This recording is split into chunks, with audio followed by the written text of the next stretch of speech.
सभी दर्शकों का स्मृति शर्मा की ओर से स्वागत है।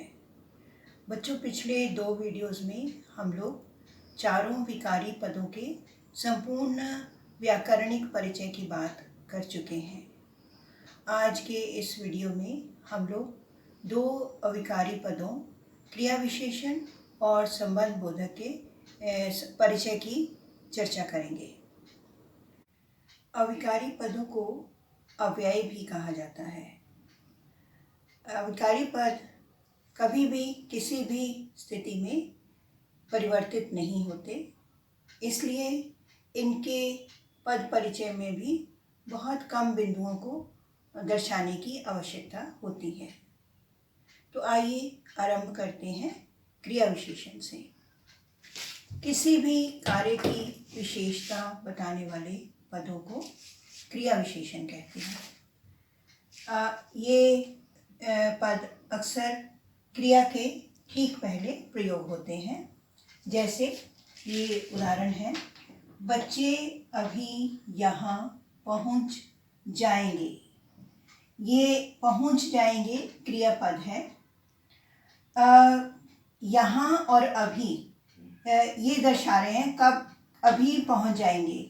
इससे पता चलता है कब पहुँच जाएंगे, कब पहुँच जाएंगे।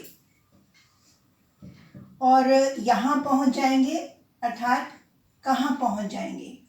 तो क्रिया के ठीक पहले यहाँ और अभी का प्रयोग हुआ है। अभी जो है समय का के बारे में बता रहा है और यहाँ जो है स्थान के बारे में बता रहा है।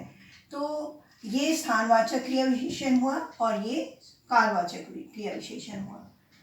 इसी प्रकार दूसरा है, ये लड़का धीरे बोलता है लेकिन बहुत बोलता है। कैसे बोलता है? धीरे बोलता है। तो ये क्रिया है, बोलता है, क्रियापद है। इसकी विशेषता है कि कैसे बोलता है, धीरे बोलता है। तो ये रीतिवाचक क्रिया विशेषण का एग्जाम्पल है। लेकिन बहुत बोलता है, कितना बोलता है, बहुत बोलता है। तो ये इसकी बोलता है क्रिया की विशेषता है, कितना, बहुत। क्रिया विशेषण पद जो हैं ये 4 प्रकार के होते हैं। इस कालवाचक, स्थानवाचक, रीतिवाचक और परिमाणवाचक। तो संक्षेप में हम कह सकते हैं कि क्रियापद के ठीक पहले कब, कहाँ, कैसे और कितना या कितनी प्रश्न लगाने से उसी वाक्य में ही जो उत्तर मिलता है वो क्रिया विशेषण होता है।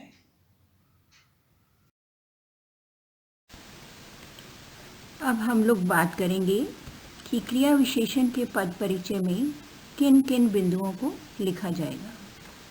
पहला उदाहरण है, आज बहुत तेज़ी से वर्षा हुई। इसमें चिन्हित पदों का व्याकरणिक परिचय दीजिए, ऐसा प्रश्न दिया रहेगा। तो पहला वाला शब्द उतारेंगे, आज।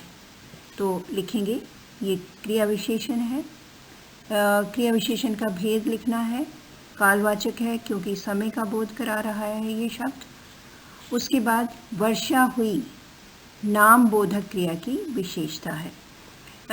नाम बोधक क्रिया का अर्थ है कि जब कोई भी क्रियापद संज्ञा या विशेषण के मेल से बनता है तो उसे नाम बोधक क्रिया कहते हैं। अगर आपको नाम बोधक नहीं भी मालूम हो तो ओनली वर्षा हुई क्रिया की विशेषता ऐसे भी लिख सकते हैं। उसके बाद है बहुत तेज़ी से, लिखा हमने और फिर पहले मेंशन करना है क्रिया विशेषण, उसके बाद उसका भेद। रीतिवाचक क्रिया विशेषण है, यानी मेथड, तरीका बताया जा रहा है कैसे वर्षा हुई, इसका उत्तर मिल रहा है हमें। तो वर्षा हुई ये नाम बोधक क्रिया है, इसकी विशेषता बता रहा है। बस इतना ही इसमें इसके क्रिया विशेषण के पद परिचय में क्रिया विशेषण, उसका भेद और किस क्रिया की विशेषता बता रहा है, इतना लिखना है। उसके बाद है आरुष आजकल कम ही खाता है। तो चिन्हित पद है आजकल और कम। सबसे पहले आजकल को लिया, क्रिया विशेषण लिखा, उसके बाद ये कैसी क्रिया विशेषण है, कालवाचक है। खाता है क्रिया की विशेषता है इसमें, कितना कब खाता है, आजकल। तो उसके बाद आता है कम, ये भी क्रिया विशेषण है, परिमाणवाचक, कितना का हमें उत्तर मिल रहा है, कितना खाता है, कम ही खाता है। और खाता है क्रिया की ये विशेषता बता रहा है। उसके बाद है तुम सब लोग शीघ्र ही यहाँ पहुँचो। चिन्हित शब्द है शीघ्र और यहाँ। शीघ्र को लिया क्रिया विशेषण, कैसे ही क्रिया विशेषण है ये, रीतिवाचक है। और पहुँचो क्रिया है यहाँ पर, इसलिए इसकी विशेषता बताई जा रही है। उसके बाद आता है यहाँ, ये भी क्रिया विशेषण है, स्थानवाचक है, क्योंकि किसी स्थान का बोध हो रहा है। और पहुँचो क्रिया की विशेषता है।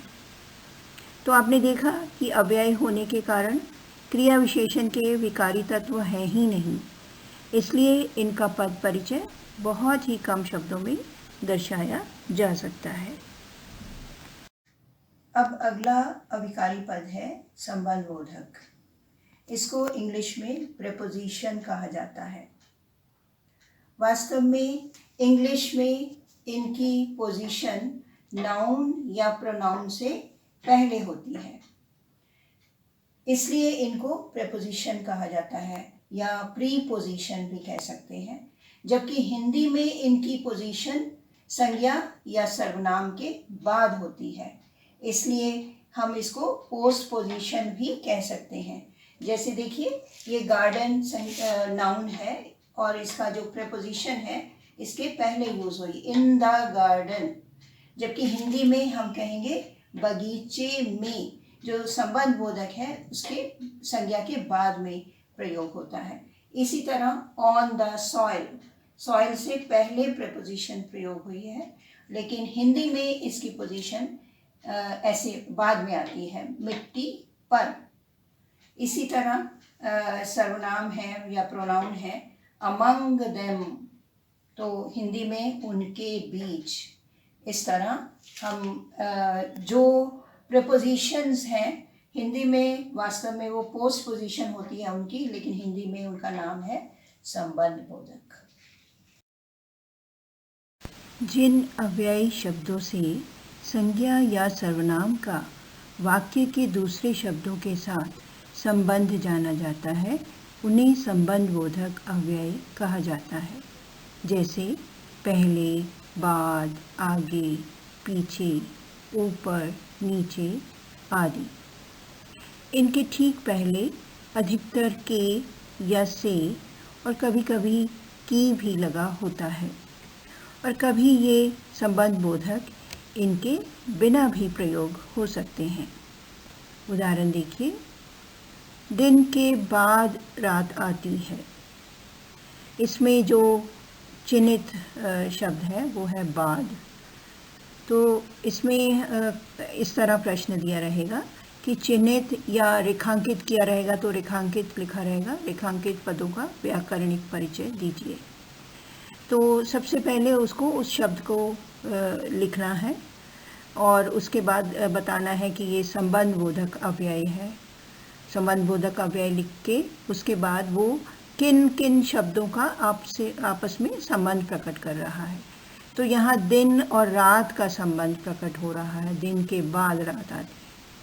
तो इसलिए बस इतना ही इसमें इसके पद परिचय में लिखना काफ़ी है कि एक तो ये संबंध बोधक अव्यय है और किन शब्दों का ये आपस में संबंध प्रकट कर रहा है।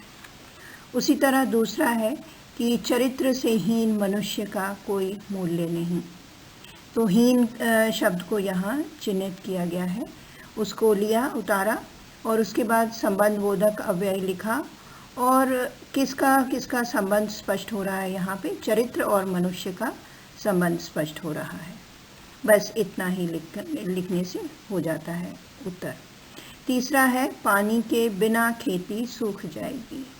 यहाँ संबंध बोधक शब्द जो चिन्हित किया गया है वो है बिना। तो बिना लिखा, उसके बाद आपने लिखना है संबंध बोधक, पानी और खेती का संबंध बताया जा रहा है या स्पष्ट किया जा रहा है। उसके बाद इसी तरह है चौथा, लाल किले पर तिरंगा लहरा रहा है।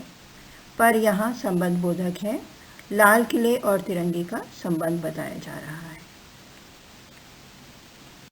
कुछ संबंध बोधक अव्यय बिल्कुल अपने मूल रूप में ही क्रिया विशेषण की तरह भी प्रयोग होते हैं, परंतु यहाँ ये ध्यान रहे कि यदि वे दो संज्ञाओं के बीच संबंध स्थापित कर रहे हैं या दो सर्वनामों अथवा एक संज्ञा या एक सर्वनाम के बीच में संबंध स्थापित कर रहे हैं तो वे संबंध बोधक कहलाएंगे।